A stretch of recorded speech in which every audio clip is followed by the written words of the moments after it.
Welcome to Let's Talk Liberty. I hope you're doing well.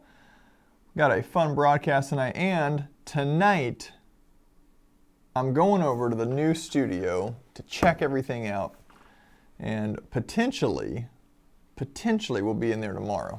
I'm not sure.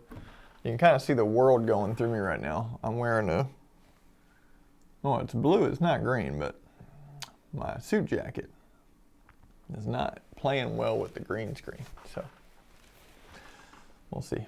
I'm a little see-through. I like to keep things transparent. Welcome, everybody. Hope you're doing well. Grab your bubblies if you haven't already, or whatever your beverage of choice is. Apparently, some people don't like bubbly. I don't get it. Oh, yeah, sweet bubbly. But it's an ongoing joke for me to introduce all my friends from the South to bubbly, because Southerners don't like sparkling water. I don't know if you knew this or not. Typically, they don't.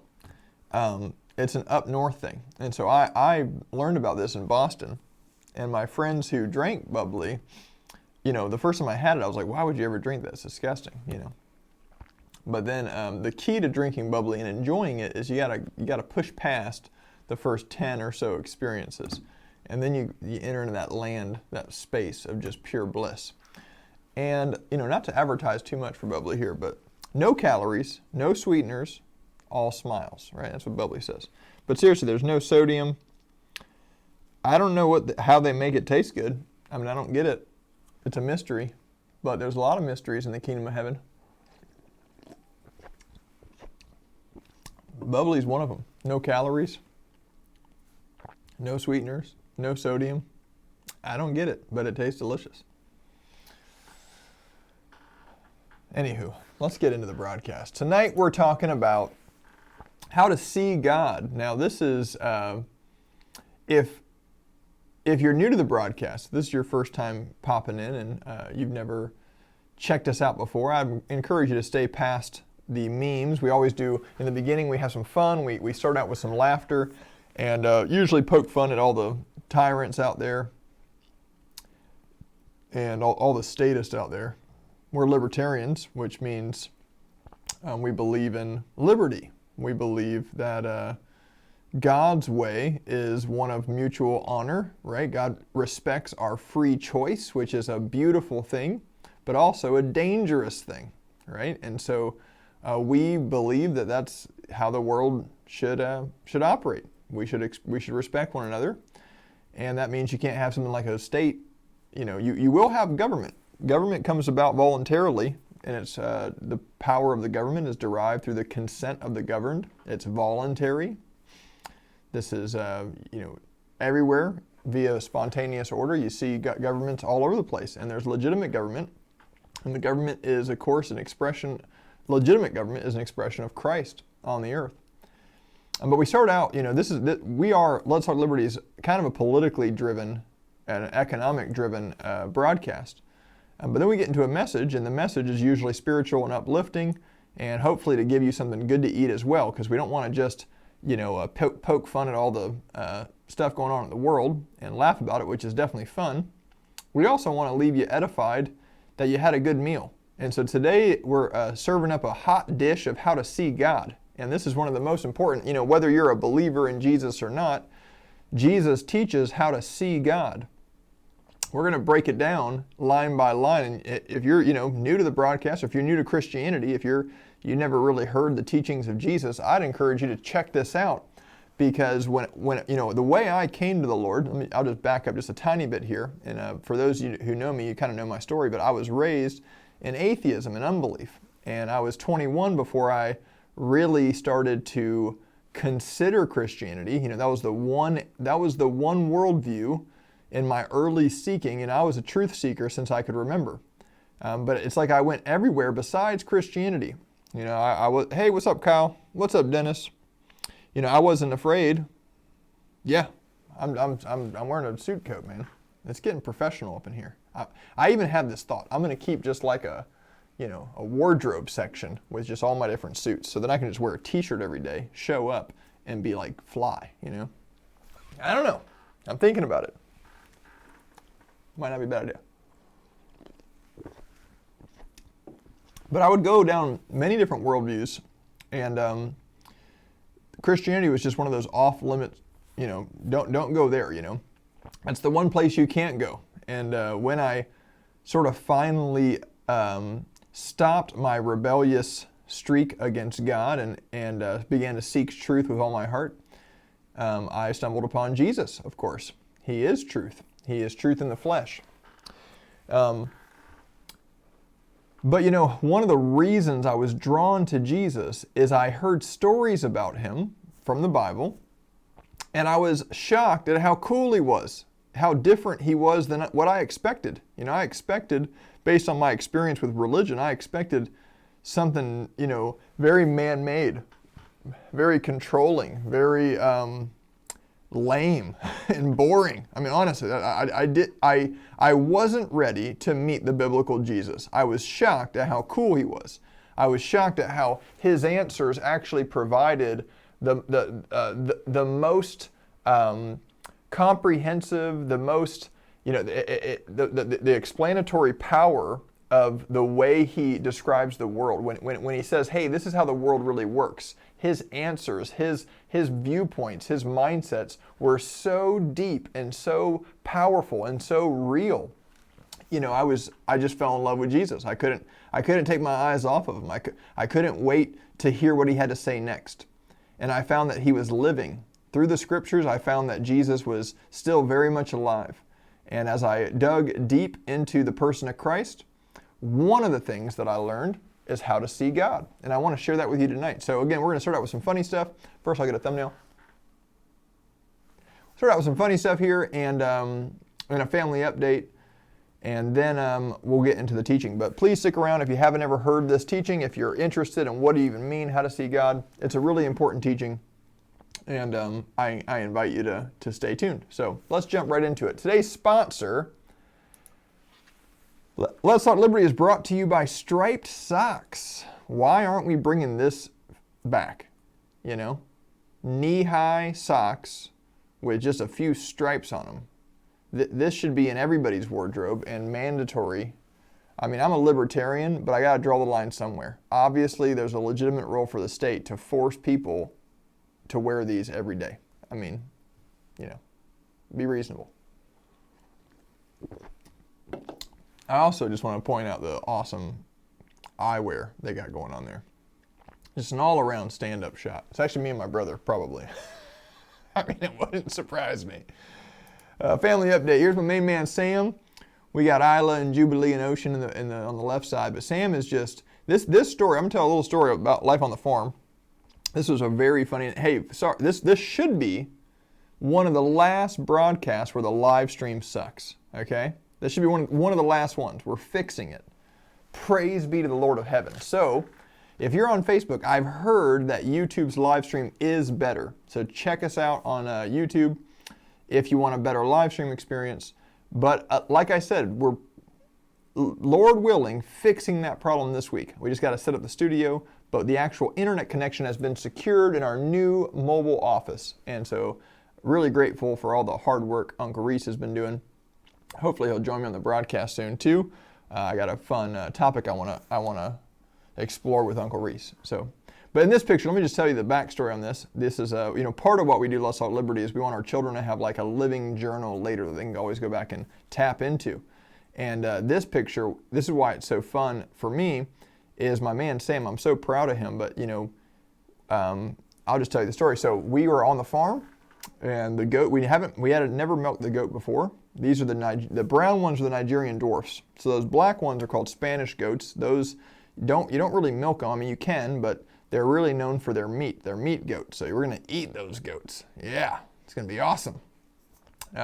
We'll probably start a YouTube channel strictly for the farm because it's called Abundant Life Farms, and it's a permaculture traditional farm project where we're not using any chemicals, and it's all natural. And we're using these cool different systems to make traditional farming work. So that'll probably be a different broadcast. And again, I already told you about Unschooling with Jesus, which is actually going to be called Blissfully Restful Parenting. Change of the name there, I think. I'm deciding between the two. So let me know what you think. What's a better fit? Unschooling with Jesus or blissfully restful parenting? In either case, that broadcast is going to come soon as well. But in this picture, so the Nigerian dwarfs, they produce pretty good milk. And then we also have some Nubian goats, and they produce really good milk, but they haven't been pregnant yet. So Judah says YouTube is working fine. Praise God. What's up, Uncle Judah? Good to see you, bro. I'm going cherry bubbly on account of my main lady, Jenny. Thank you for hooking it up. You know, Let's Talk Liberty is celebrating 1 year, I think today. Sonia brought it up. I think our first broadcast was a year ago today. Boy, what a fun time we've had. Anyway, so we're on the farm, and none of us have milked a goat before. My mom was visiting, and Grandma was there, and I said, that goat looks engorged. The one milk producing goat we have, mama goat here. Her udders looked real big, and she looked uncomfortable. She was like waddling and stuff, and I was like, we gotta like relieve her of some uncomfort. And what's up, Joseph Perez? You like the name of my new son, right? Joseph's in the house. Judah, that's good feedback. I like that too, because blissfully restful parenting is kind of long. Or just harder, it's like a mouthful. So I think we might go in that, yeah.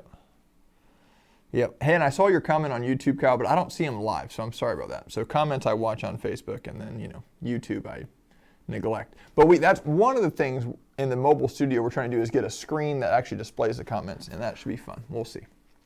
Anywho, we're on the farm. I'm like, Grandma, that goat's udders look engorged. And she's like, well, you got to milk it. And she just sort of pulled at the udder real fast. And then it gave me the idea, hey, we could probably milk that goat. That'd be kind of cool.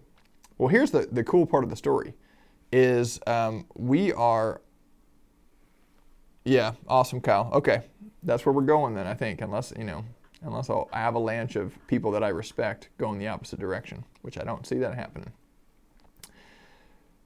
Uncle John and I are on the other side of the fence, so we're not even near the goats. And I just say to Sam, my 6-year-old, I say, Sam, why don't you go milk the goat? No direction. Now, keep in mind, before we moved to the farm, we watched dozens and dozens of hours of YouTube videos on farm life.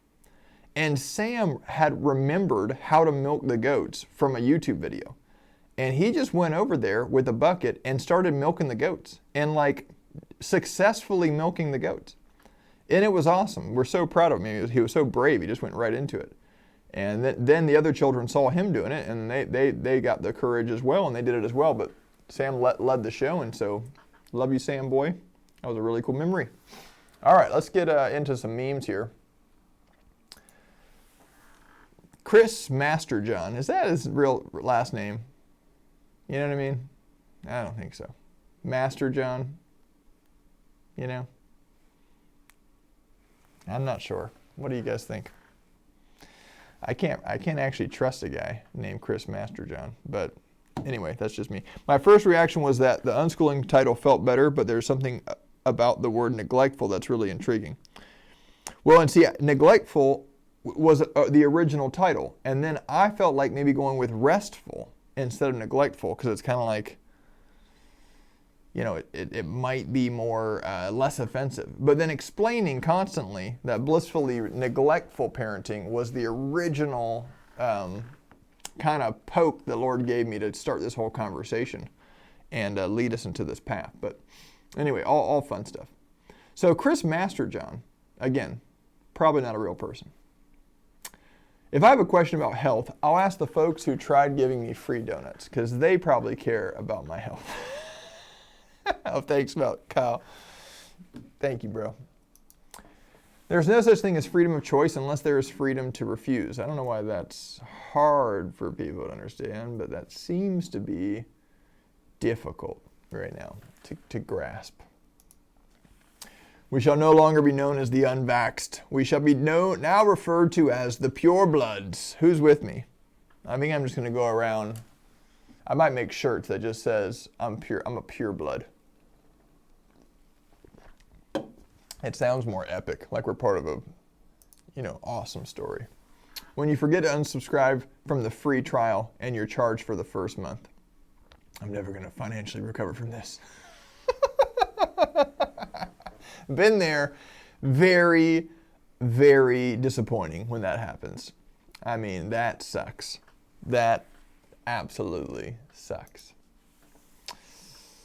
How would you react if you found out your next door neighbor had over 40 guns and over 10,000 rounds of ammunition?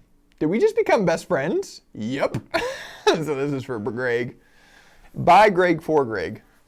And, I'm not a huge gun guy. I'm not against them. Just never been a huge gun guy.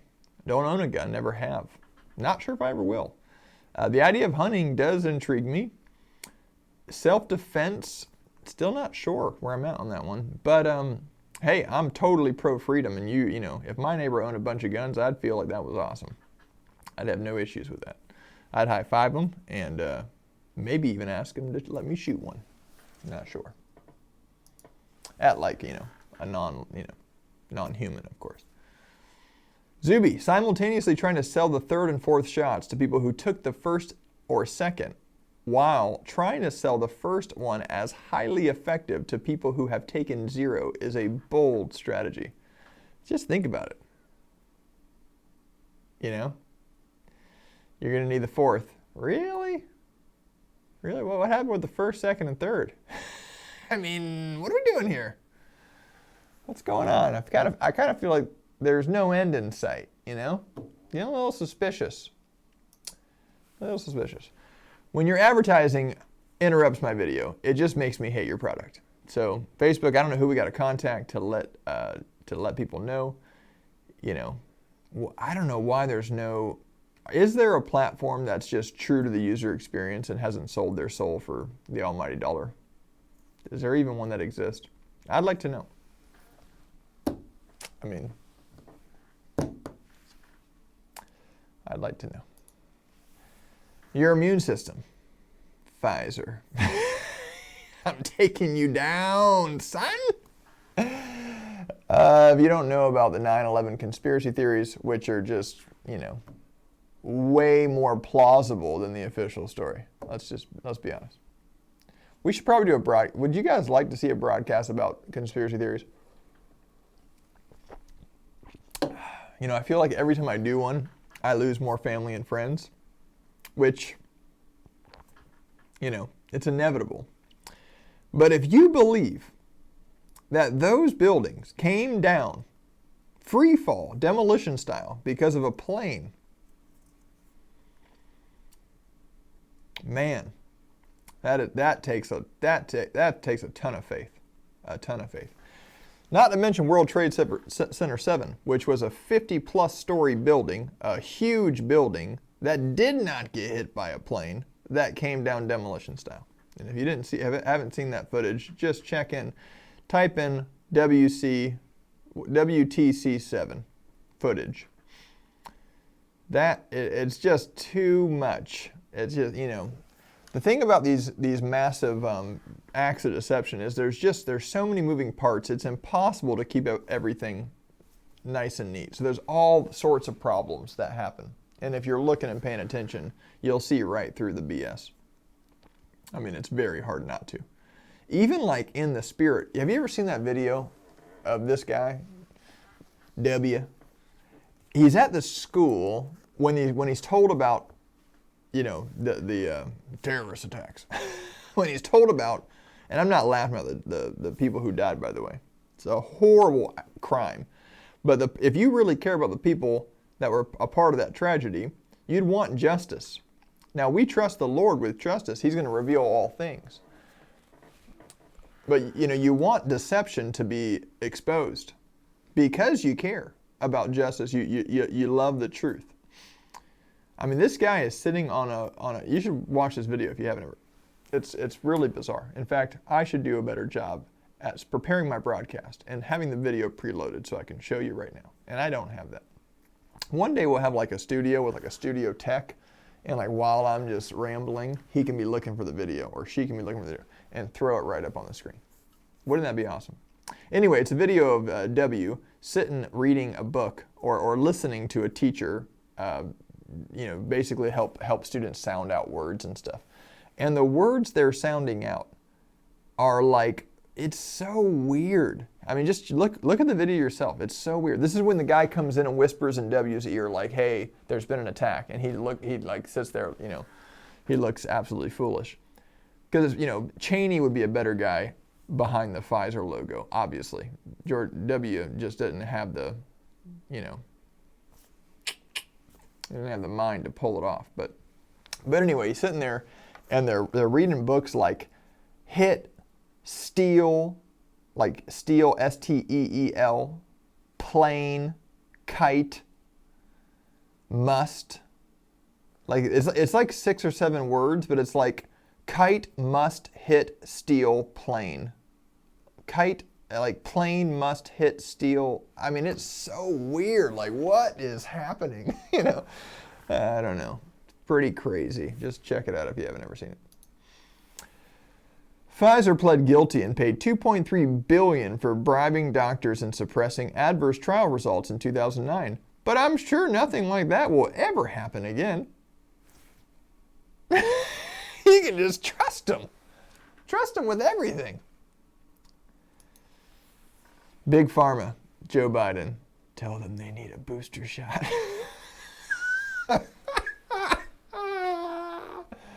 Oh, Peter Jackson, he casted those two guys knowing prophetically we'd be in this 2021 position and have Joe Biden as a president. I mean, look at that guy. That's Joe Biden. Just absolute perfect representation of Sleepy Joe. And then Big Pharma, this Worm Tongue or whatever this guy's name is. He is just the worst. That's a good meme. That's a well-placed meme. This is an article I thought was funny. How would libertarians stop people stealing all the ducks from public parks? I'm glad you asked this. I've often lain awake at night, worried about the exact same thing. Sometimes a chill goes down my spine, and in a cold sweat, the terrible thought comes to me, what if the only thing separating us from the catastrophic prospect of duckless parks is government? But then I wonder, why not just have private parks and let the park's owner worry about the ducks? You just privatize everything. That's the solution, by the way. It's not like libertarians are living in a dreamland. No, privatizing things just works, you know. What's the difference between a baseball park and a highway? Well, one you can litter on, the other you can't. You know, have you ever been in a baseball park? You can throw stuff all over the ground. Somebody cleans it up. Imagine that. Why? Why is there a difference? Because somebody's managing. One of those things is being managed and cared for, honored. It's God's creation. We're supposed to assign property rights. You're supposed to possess, right, take dominion over the earth. The meek shall inherit the earth. So God's heart is for people to steward well. You know, the Bible, one of the ways to look through all Scripture and really have understanding about what's going on is through the lens of management. God made man to be a manager of the earth. We're meant to manage the earth. One of the worst things you can ever do is have public property. It's called the tragedy of the commons. The incentives are so out of line with the benefit of the property. So imagine like we all sit at a table. I mean, this is a crude example, but this, you know, when you teach economics to young people, this is the one that you use because you can actually do this. If you all sit at the table and you put a big nice juice drink in the middle and everybody's got a straw to it, each person, if they want to maximize their intake, they just go as fast as they can, taking in the juice. And it's not really the greatest use of that juice. It'd been better to be sipped slowly over time and enjoyed for some time. But each person kind of wanting to get theirs and fearful that the others are going to be abusive. It's game theory. It's prisoner's dilemma. It happens every time. So tragedy of the commons is, okay, you have this is where it started from at least. You have this land that nobody owns, right? And that people are allowed to go there and to extract resources from. This is like where the word came from. So think lumber. Like there's a whole bunch of trees on this plot of land and nobody owns it. What happens? People come in and take all the trees. Do they plant new ones? No. Why wouldn't they plant new ones? Because they have no incentive to do so. They're gonna do all the work and not reap any of the benefit. And so they end up not doing it. And now you can say, well, in a perfect world, and this is socialism says, well, here's the thing, we just got to change the person. And I would just say, no, the new man, right? Communism's built on this idea that there's going to evolve, there's going to be this new man that is the perfect kind of person and that doesn't respond to self-interest. Well, another thing you got to know about the Bible, all the way through, start to finish, New Covenant, Old Covenant, is the Bible deals with man as he exists in reality, which is a self-interested person. And that's not ungodly. A lot of religious Christianity tries to make you think that selfishness is really unhealthy. Some selfishness is unhealthy, but everything you do in the kingdom is self-interested. And you need to know that. Getting saved was the most self-interested thing you could ever do. Giving your life to Jesus Christ, receiving His salvation, receiving His grace, literally saved your life. Now it's paradoxical. He teaches if you try to save your life, you'll lose it. But if you'll lose your life for my sake, you'll find it. So it's still self-interested. He's just teaching us that it's a paradox. Like if you put your needs first, you're going to actually not be as happy. But if you learn to put the needs of others ahead of yours, it actually fulfills you more. So when you hear Jesus teaching, He's not saying you're going to, God's heart for you is to live a bad life. No.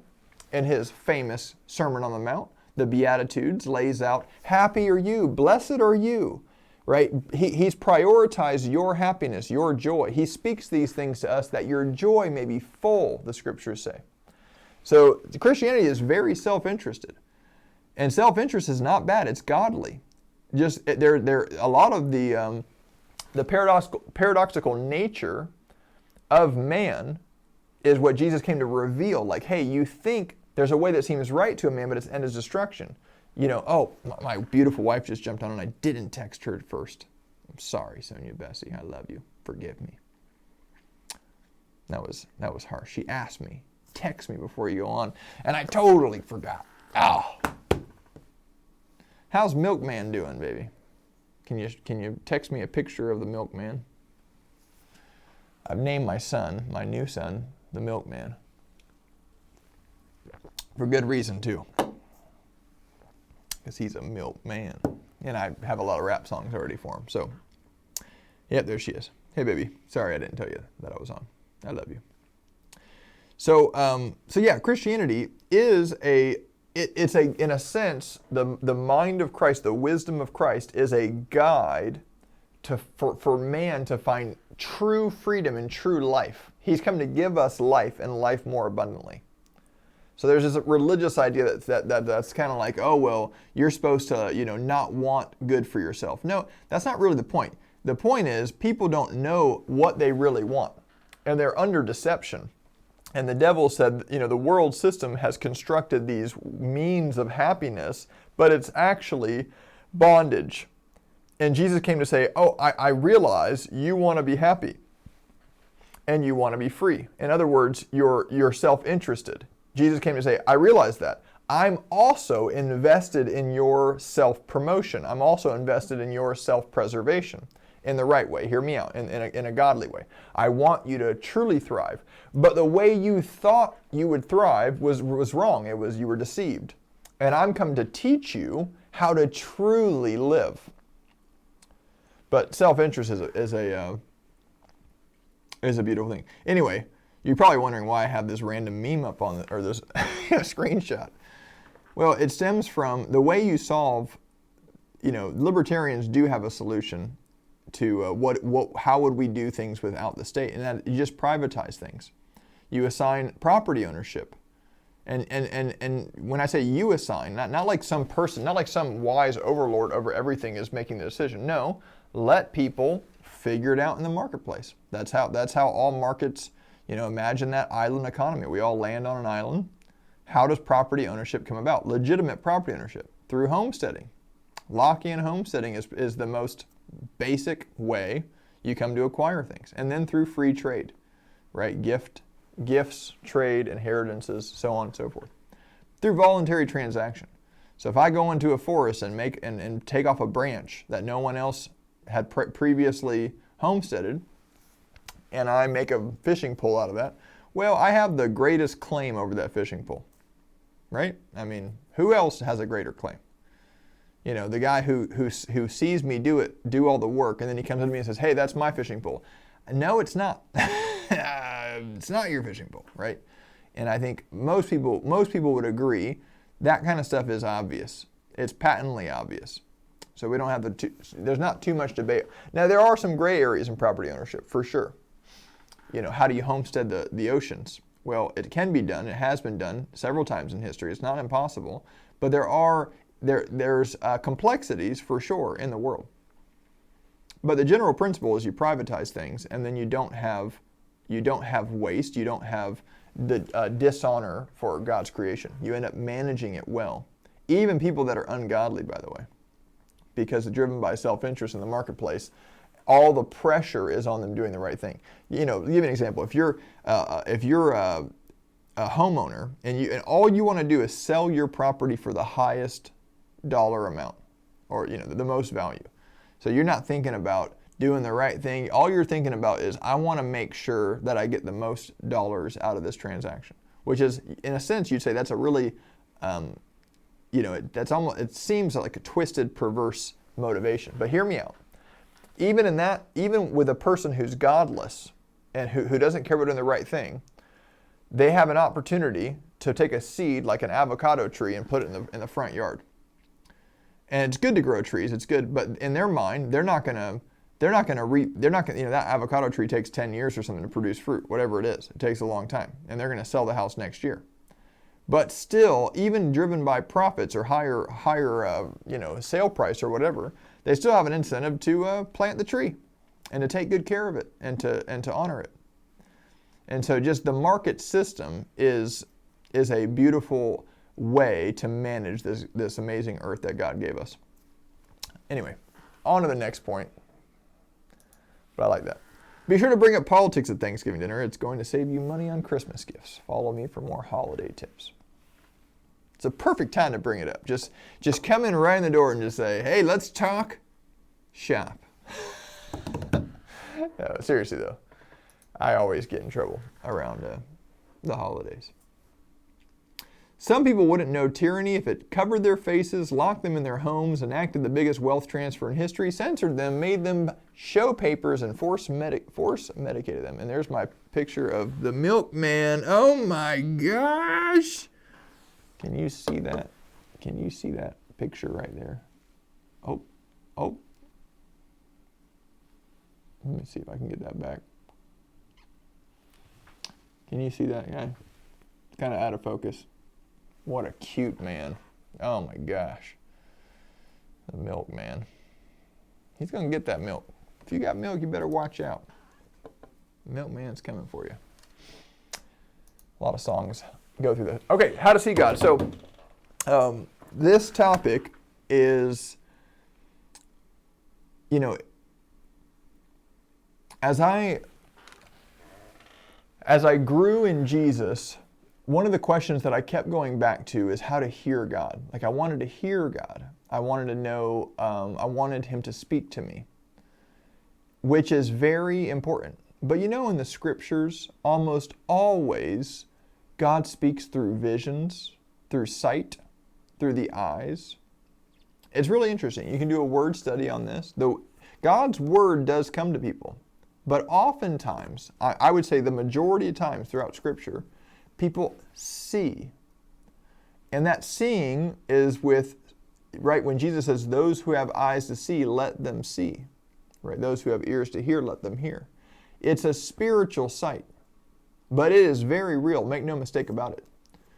In order to see in the Spirit, there's certain conditions that need to be met. Jesus lays out one of these conditions. We're going to dive into it and unpack it today for you. And I promise this will really, really help you if you want to see God, if you want to operate in the realm of the Spirit, if you want to have clear vision into the things of heaven, the things of God, the things of eternity, this message is going to help you. So we're going to start. Our springboard scripture today is Matthew 5. It says this: "Blessed are the pure in heart, for they shall see God." Blessed are the pure in heart, for they shall see God. Now, if you have questions, of course, shoot them out. I'm not on YouTube, but, Kyle had mentioned he'll post them on Facebook. So wherever you're at, shoot out questions if you have them. We're going to jump right into this.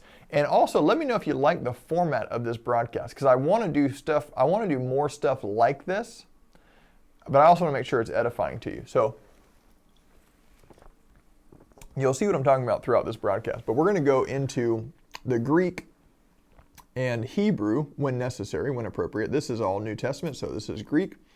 I want to pull out some keys here and really let you just sit. We don't want to just rush through Scripture. This is a huge Scripture. When I first came to the Lord, I think when I read Matthew 5, I was just like, oh my gosh, like this is God. The wisdom of Jesus, the delivery, the grace, the smoothness, the coolness, just He is clearly God when you meet Him in the Scriptures. And the Beatitudes, this is the greatest sermon ever preached. Matthew 5, 6, and 7. The Sermon on the Mount. Just the greatest sermon ever preached. Just so powerful. And so I remember when I was reading this, and there's many of these Beatitudes, but this one always kind of, I didn't, it's not that I wasn't drawn to it. It's that it felt like it was unattainable. Or it felt like it was some far off thing, like this is a going to happen thing. Well, you're going to see in this verse, this is a now thing for you, believer. It should be. This is commonplace for each believer. This is your portion. This is your inheritance. You are a child of God. And as a child of God, you can look boldly. You can approach the throne of grace with boldness. Approaching means you're front facing. It means you're facing God. Who's sitting on the throne but the Father? Who is the Father but God Himself? So we're going to dig into this, but I wanted to take time and not rush through this verse and actually just look at each of these words and dig out some treasures. So the first word I want to look at is blessed, makarios in the Greek. And it just means, and again, some people don't know the King James kind of language, so I just want to make sure you understood it. It means happy. Is the most primary use of this word is happy. And that's what we all, even parents from the world, you'll hear this all the time. I just want you to be happy. I just want you to be happy. All we care about with your decisions is that you're happy. I think it's every parent's desire is to see their children happy. And I don't just mean, sort of short-term happy, like really happy. Like the idea of blessed is like, it's like a core level reality for you. It doesn't just depend on your happenstance, right? A lot of people that use happy in the superficial way, it's like, I just got exciting news, so I'm happy. But like the moment something changes, I'll fall back into despair or whatever. Like I'm not really rooted. Like I don't really have joy from the inside out. I'm more tossed to and fro by every changing circumstance. And that's not what God wants for you. God wants you to be so established and so rooted and grounded in love and Him that your happiness is an internal reality that nothing on the outside can actually tamper with, can actually steal. But I want you to know, Jesus comes to teach that He wants you to know how to be happy. This is important. Like He cares, He's invested. In fact, He devotes the first portion of the greatest sermon ever preached. He starts out with, here's how you're really happy. He's invested in your happiness. See the Lord's heart. He's not, the religious idea that's like, you're just a servant. You better get out there and work. I don't really care. You'll get your reward later after no. Right out the gate, the first thing He's letting you know, hey, look, this is Jesus speaking just for a second. Basically what this is the Lucas version of it, but what He's saying is, I created everything. I am wisdom, and I know how this truly works. This whole thing called life, it was my idea. I wrote the instruction manual. I carry the original blueprint. And I want to show you how to do it. Because the way in your mind, because of the fall, and because sin came into your DNA, because there's been this pollution in the world, that there's this world system that came, and it's deceptive. And the person who's the mind, the spirit that's over this world system is not invested in your success, is not interested in your happiness. In fact, this person, this spirit, this personality is motivated by bitterness and hate, and actually hates God and wants to destroy that which was made in the image of God, which is you. And so this enemy spirit that's created this world system that you were sort of born into told you all these ways that happiness worked, told you all these ways that you'd find fulfillment in life, satisfaction in life. And Jesus is coming to say, repent, right? The main message of Jesus Christ is repent, change your mind, for God's kingdom is here. And a kingdom is a way of doing life. It's a culture. It's a language. It's a set of customs. It's a way we act, a way we speak, a way we think, a way we walk.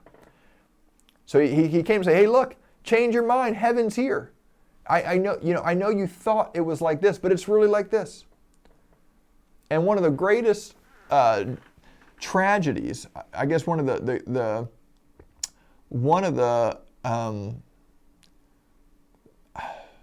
I don't want to give too much credit to the devil, but one of the most powerful things the devil does is confuse people about the true nature of God. He misrepresents God. Remember, he comes like a roaring lion, seeking whom he may devour.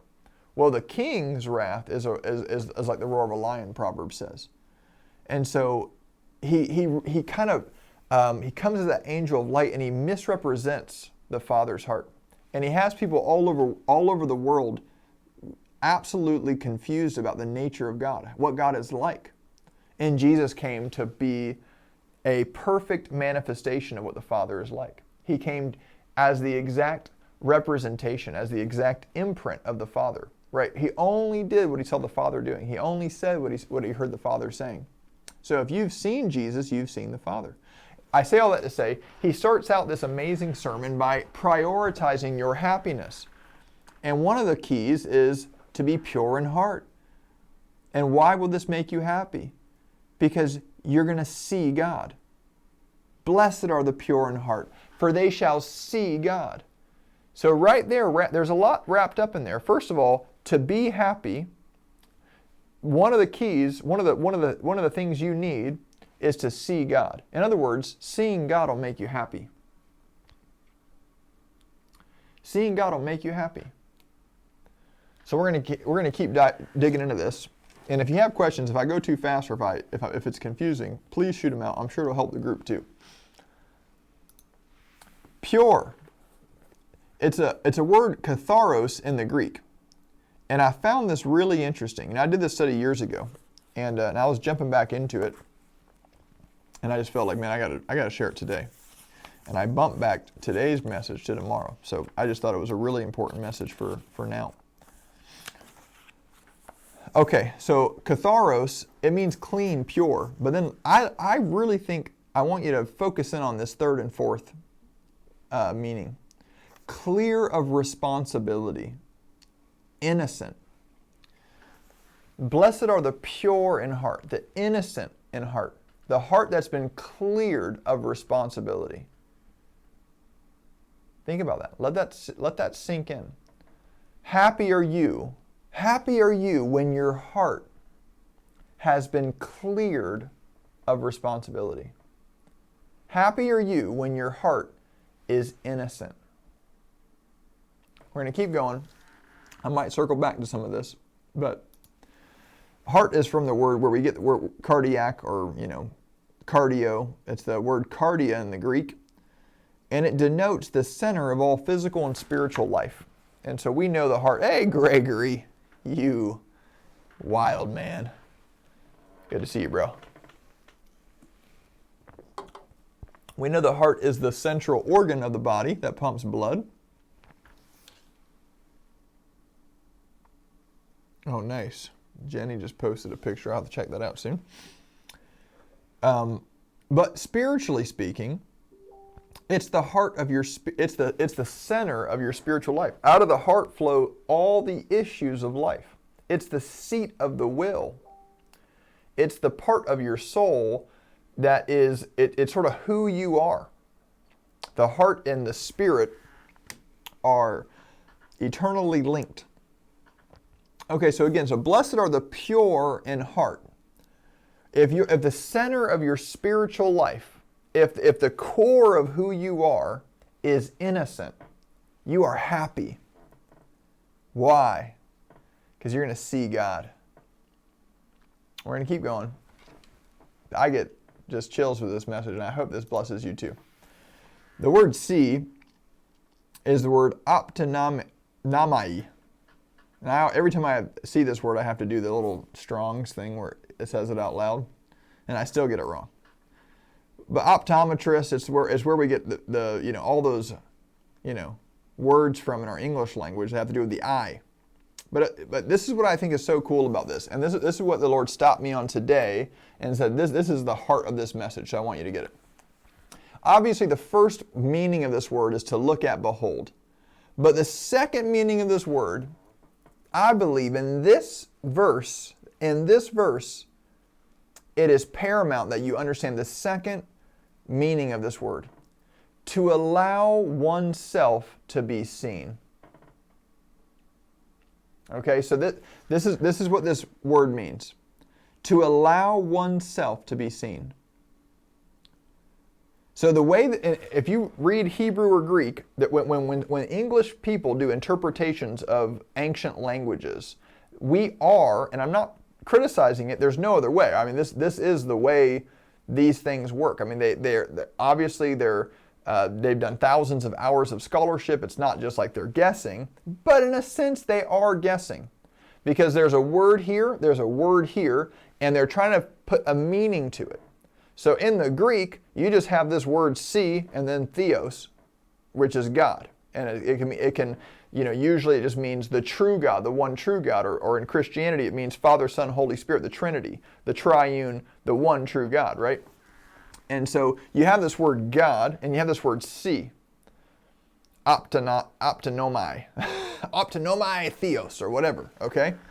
And if you just read the manuscript, it could be saying, right, that it's both meanings, or I just want to honor both meanings. My point is this: we've translated that they will see God, which is beautiful, and that's the name of this message today. I also lean in that direction. But the other meaning is also really cool, and it reminds me of what was happening yesterday on the broadcast when Kyle and we were talking about the Chosen and the episode where Nathaniel, where he says, "I saw you," and it was such a powerful moment. That moment where Jesus says, "I saw you," and we knew what that meant, and it was so powerful. And of course, his response is, "Well, you are the Messiah." And the Chosen did a good job, even though it was creative liberty in that scene. I thought it was such a good job capturing the Spirit of Christ. Like, it was beautiful, beautifully done. But one of the ways you can read that, blessed are the pure in heart, for they shall, because they're innocent, because they've been cleared of responsibility, and they are weightless in the heart realm, in their core realm, they have been cleared of responsibility. They are squeaky clean and innocent. That they allow themselves to be fully seen by God. Adam, where are you? Why are you hiding? Sin led to this awareness of self. The tree that produced the fruit from the knowledge of good and evil, that fruit, it opened our conscience in a bad way. We're never supposed to have it open. We were supposed to eat from the tree of life in innocence and live in innocence. We were born with a pure heart. And when we ate that fruit, something awakened in us that brought death. Not good. Made us aware, made us shameful, brought in guilt, removed innocence. And what did we do but hide from God? Adam, where are you? See, God was looking for Adam where he always found him, in the spirit realm.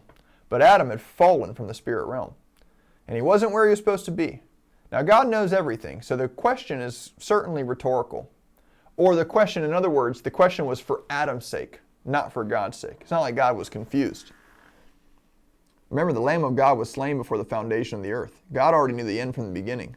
He wasn't like responding and confused, like, oh, no. The point is, the question is for our sake, for man's sake. The Lord often asks questions to teach us things. We were never meant to leave that place of innocence. But we did when we sinned in the garden and we ate that fruit and we hid from God. And the question still resounds today for so many people. Where are you? To be pure in heart, in a sense, is to fully open your life that God can see every area, to be fully exposed. Now, we know He can see anyway, but He still honors the will. The free choice of man is preserved. And so there's a lot of ways you can talk about this. Areas that you let the Lord in, for example. And for a moment, I'm going to go. Let me see if I can go. Is this a back button?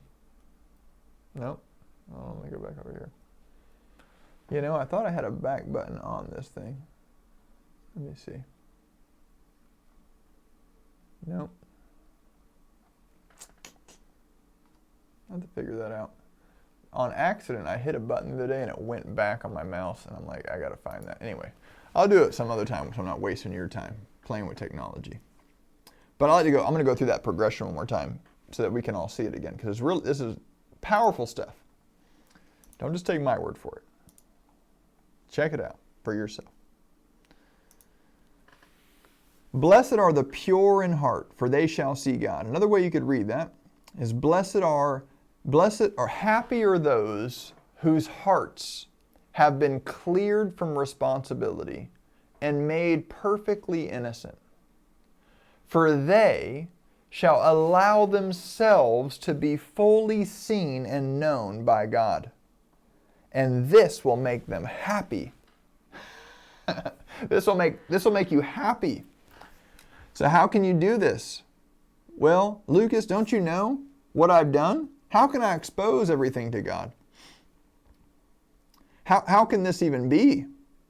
All the things I've done, all the secrets, even now as a Christian, all the patterns of thought.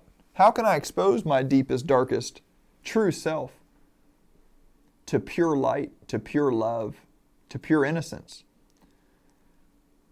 Well, I'm glad you asked. That's what we call the gospel. And so I'm going to go through these one more time, and we're going to just commentate on the gospel throughout this. So first of all, some translations say the gospel means good news. It's the happy message of the blessed God, is what one translation says. The happy message from the blessed God. God's not in a bad mood. He's righting the wrongs. He's removing the deception. He's on a mission to make you truly happy. And I know that bothers religious people. But God's greatest glory is married to your greatest joy. When you are most satisfied in Him, He is most glorified in you. He writes these things, again, that your joy may be full. He came in His greatest sermon, the Sermon on the Mount, and He starts with, this is how you're happy. He is invested in your happiness. You have to see God like He truly is. He's not a taskmaster wanting you to just work to serve Him and all that stuff. And that's part of it. I mean, trust me, but all of that's also married to your happiness, because that's how you're truly wired. Work is good for you. Losing yourself in the service of others, putting others before you, all that is still, again, it's a paradox, but it's true. It still brings you the greatest joy. You live for a few years just trying to satisfy, the lust of the flesh, just trying to get instant pleasure, cheap stuff. You'll be miserable. It doesn't work. It doesn't lead to happiness. People that sell that kind of life, they're just wrong. It doesn't actually work. But Jesus came to teach you how to truly be happy. That's God's heart, is for you to be truly happy, truly filled, truly satisfied. How do you do it? Many ways, and you can read all the Beatitudes. Maybe we'll go through them sometime.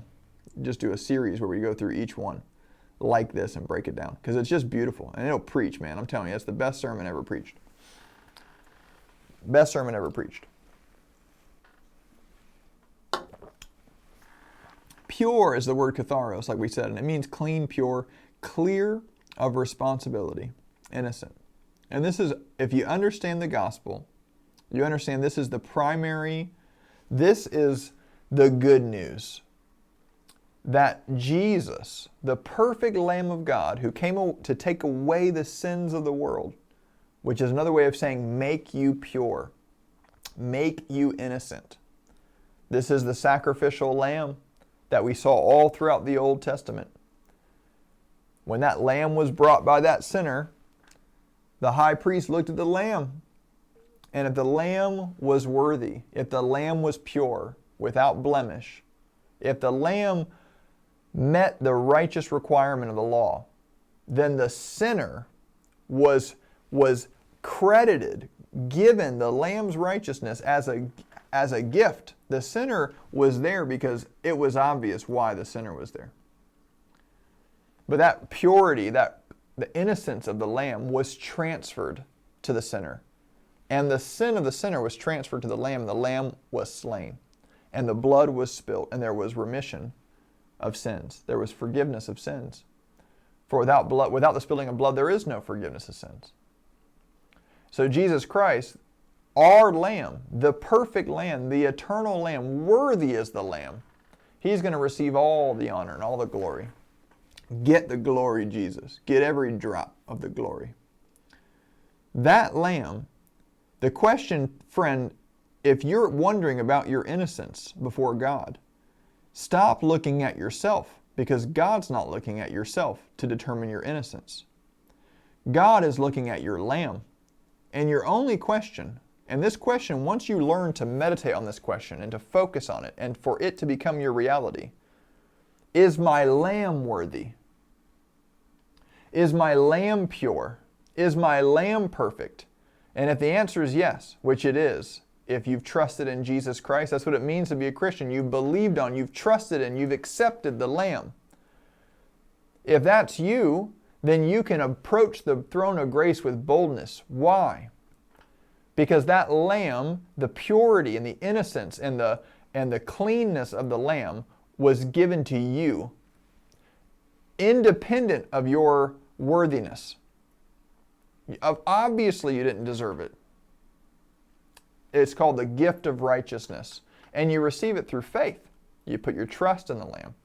What it does is it clears your heart of responsibility. It clears your responsibility. Now, this verse says, blessed are the pure in heart.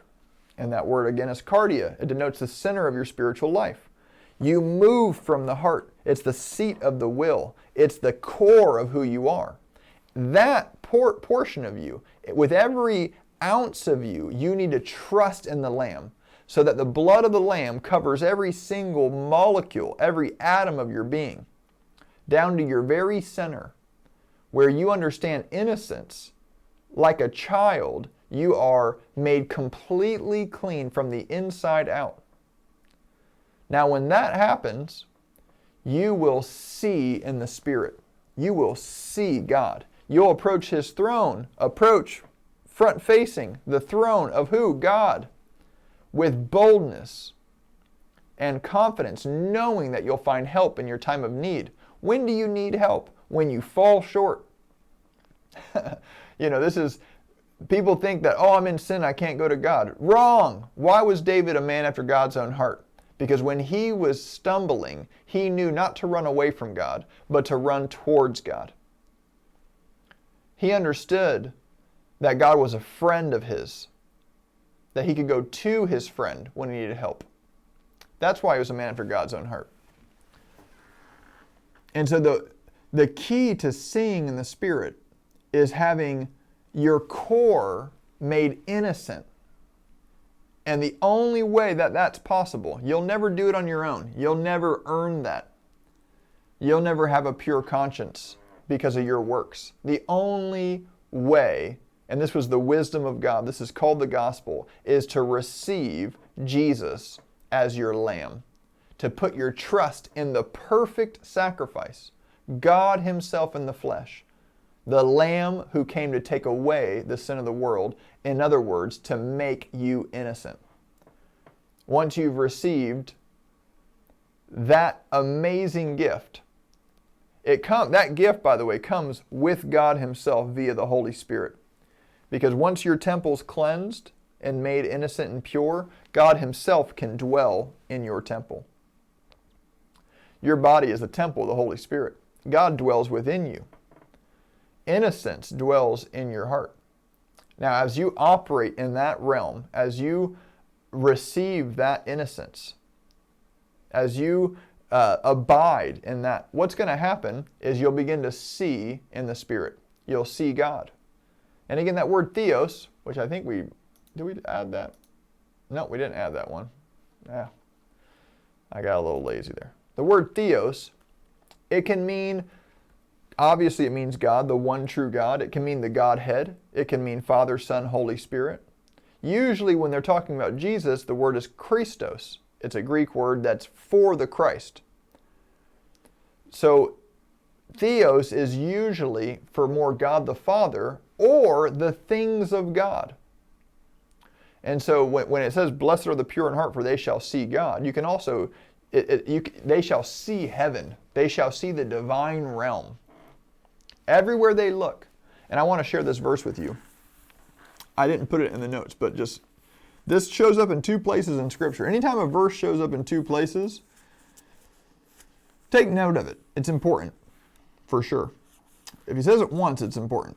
If he says it twice, let's focus in. This shows up in Psalm 18:26. It also shows up in the book of 2 Samuel in chapter 22, verse 27. It says, with the pure you will show yourself pure, and with the froward you will show yourself unsavory. And this reminds me, I'm going to end with this story. There's a story. Hey, Ethan Bone, coming home, Ethan Bone.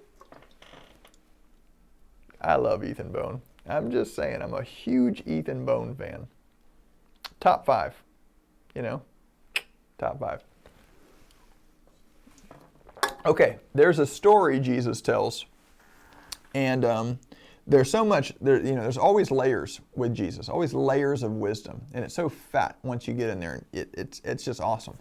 But there's a story Jesus tells, and people use this parable all the time, and they use it in great ways, by the way. I'm not criticizing people, but as I was learning this revelation about what God is really like, because the pure in heart will see God. That means they'll know what God is like. They'll see God, and you're going to be surprised if you grew up in a religious context, or if you have this kind of bad taste, or he's kind of a mean guy, dad in the sky, like real grumpy, like waiting for you to make a mistake and punish you. Like he's not having a good time. He's not filled with rest. He's not filled with the fruit of the Spirit: love, joy, peace, patience. Right? Love. God is love. What is love? Love is patient. Love is kind.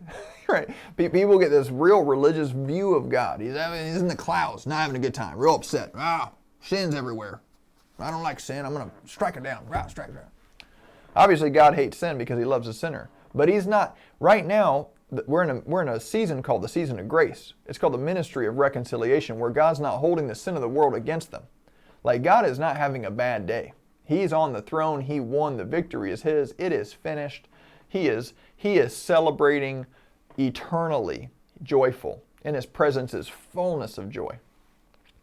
But as you see God, when you've been made pure in heart, you're surprised that he's like he is, joyful, peaceful, patient, kind, right? It's surprising because you have this like sort of religious expectation of like the lightning bolt thrower, or a real curmudgeon in heaven guy. Okay. But there's this parable Jesus tells, and when I heard this parable, as I was learning who God really was, this is what jumped out at me. And I should probably bring it up, so I'm not just, but you can go look up this parable. It's in a few different places. It's called the parable of the talents.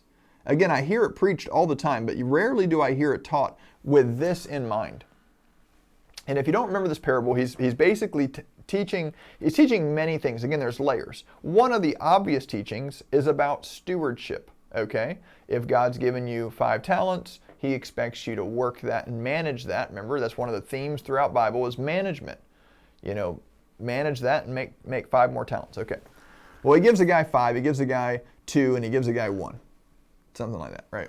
And the guy that has 5 goes out and faithfully creates 5 more. Works it, and he manages it well. The guy who has 2 goes out, you know, does the same thing, faithfully manages it, and he has 2 more.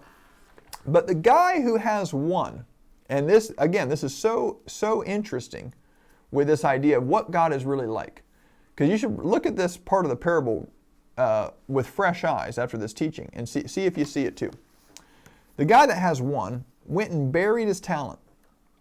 When he's confronted, this is what he says. He says, I knew you to be a hard man, reaping where you don't sow. So what? And I'm going to go back to this verse in 2 Samuel. It says, with the pure, you show yourself to be pure. With the innocent and pure in heart, you manifest.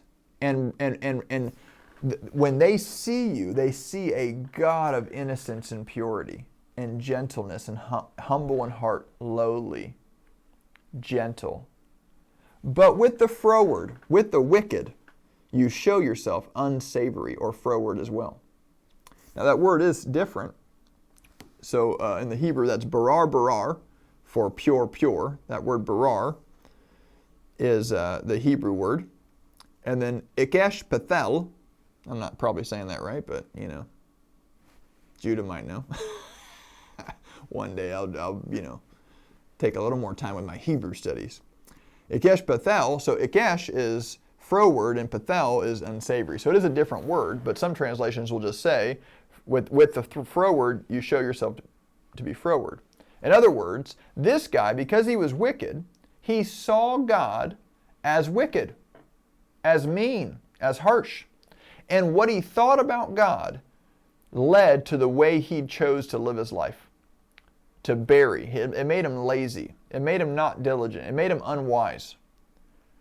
But you see, with the pure, who sees a good God, an innocent God, a beautiful God, a loving God, God as he truly is, see, that person, their belief about God, which is the most important belief, it's the core of all other beliefs. It's the mothership. What you believe about God will determine everything about your life. What you believe about God will determine everything in your life. And if you want to see God, not see what, you know, a version of God, a religious depiction of God. No, if you want to see God as he truly is, you need to be made innocent in your heart. And if you want to be made innocent in your heart, friend, you can never do it yourself. You need the blood of the Lamb, the perfect sacrifice that will make you innocent. And that's a firm foundation, because the question is not, am I good enough to be saved? The question is my lamb worthy? And if you've trusted in Jesus Christ as your lamb, friend, the answer is a resounding, eternal yes. Forever. Worthy is the lamb. Worthy is the lamb. And so I'm going to leave you with that thought today. We're going to kind of pop off here. I'm going to go check out the studio. I'm going to go visit Uncle Reese. Very excited about that. And then I'm going to get back to the milkman. But man, I'm telling you, this gospel is the best news. It's such good news. It fixes all of humanity's problems. When you embrace Jesus and trust in the Lamb, it cleans your heart. It makes you innocent. And the pure in heart will see God. And when you see God as he truly is, what else could matter? If God is for you, the true God of the universe, who or what could be against you? Knowing God is actually eternal life. Seeing God as he truly is will always lead to prosperity in every single way. And so if you have been blessed by this broadcast, or if you have questions about it, or if you have prayer requests, visit us at letstalklibertytoday.com. We'd love to hear from you. We always take everybody's messages seriously. And I just want to say too, Charlie, if you're watching, thank you for all the comments. We're not neglecting you. I just don't check Rumble that often, so I need to get back on there. It's not an excuse though. We appreciate your support, and we definitely appreciate all the people that are commenting. And I'm going to figure out how to get better at checking each platform. We love you all very much. We pray for you, and we every time you send a message, we take it seriously. We spend time, either responding or praying if it's a prayer request. So please reach out to us. It's always a pleasure to hear from you. Tomorrow's going to be a great broadcast. Is tomorrow Wednesday? Yeah. We won't do one Thursday, but we will do one tomorrow. So tomorrow's was supposed to be today's, and I pushed it back because just this morning with my time with the Lord, I just got whacked by this reminder of what it means to be innocent at your core level, at the core of who you are. That's what the gospel does, and boy, is it freedom.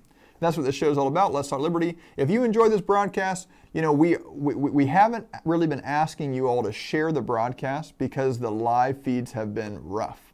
However, we're, Lord willing, about to walk into a season with a really strong live broadcast.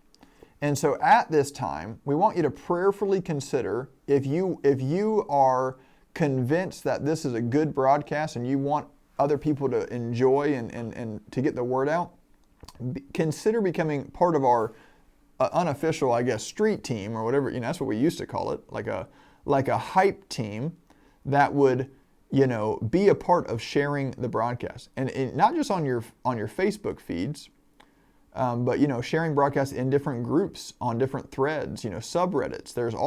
There's tons of ways, and I'm not just saying, we're actually asking you to prayerfully consider if God wants to use you to sow time. I realize it's a sacrifice. We would, I wouldn't expect it to just be, you can do it for fun too, but I do think this would be actually set aside time, and I'm going to go and actually work this ground.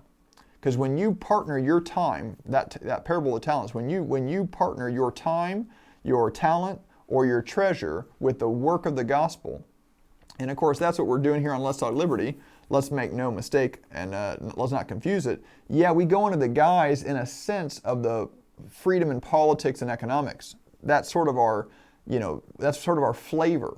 But I hope you know, and I hope you believe, and would agree with us that this is really all about Jesus, and we're hoping to just get people in when we're talking about maybe libertarianism or anarchy or whatever, or freedom in general.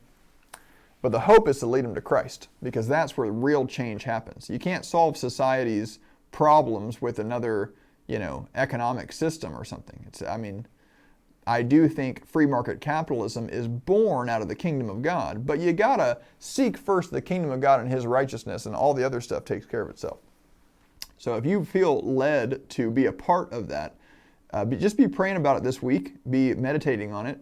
I think next week we're going to be a little more, calling to mobilize our troops, in a sense, to get the word out, because we believe Let's Talk Liberty is going to have a great impact on the earth, and we want you to be a part of the harvest. So God bless you guys. Check out this awesome outro video. I think I figured the volume out. It sounded better last night. But if you also have any feedback about the broadcast, the technical stuff, lighting, anything like that, let us know now so we can make adjustments before we really start to be more aggressive in our distribution. So love y'all. Have an awesome night. See you soon. God bless. So I won't bow to another